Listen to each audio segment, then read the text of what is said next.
Населението на света расте и прогнозата е, че глобалното търсене на енергия до 2050 година ще нарасне двойно.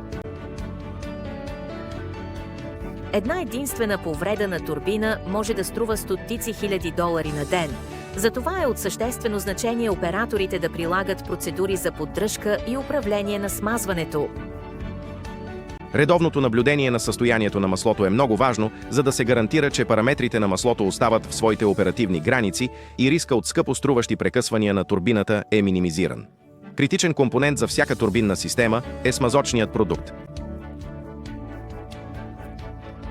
Нека разгледаме предизвикателствата, пред които се изправя маслото в парна турбина и да изследваме как използването на подходящо висококачествено турбинно масло, заедно с проактивни практики за управление на смазването, може да ви помогне да предвидите потенциални проблеми, преди да станат критични, избягвайки скъпи прекъсвания на производството и намалявайки общите разходи за поддръжка. Иновативните продукти осигуряват отлична защита.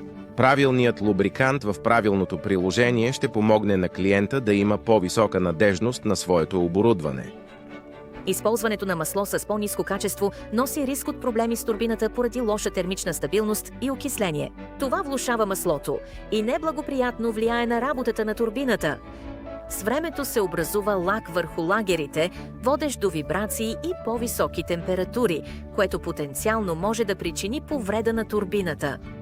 Замърсяването с вода или пара често е причина за корозия и износване, като същевременно води и до бърза деградация на маслото. Прекомерното количество вода в продукта за смазване може да доведе и до образуване на бактерии, което причинява запушване на филтрите. Затова е важно редовно да проверявате маслото си.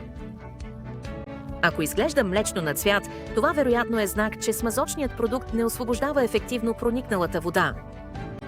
За да се поддържа максимална ефективност и надежност на турбината, е от съществено значение маслото да има ниска склонност към запенване и да може бързо да освобождава въздух.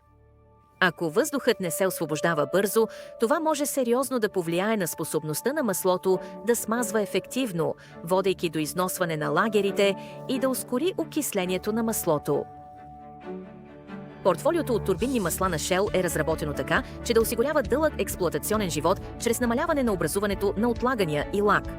Продуктите на Shell бързо освобождават въздух и вода и осигуряват отлична защита от износване и филтруемост. Чрез използването на комбинация от високопроизводителни турбинни масла, заедно с превантивна стратегия за поддръжка, използвайки програмата за мониторинг на маслото Shell Lube Analyst, можем да помогнем за намаляване на общите ви разходи и да поддържаме надежността и ефективността на турбините ви, така че да можете да продължите да осигурявате светлина.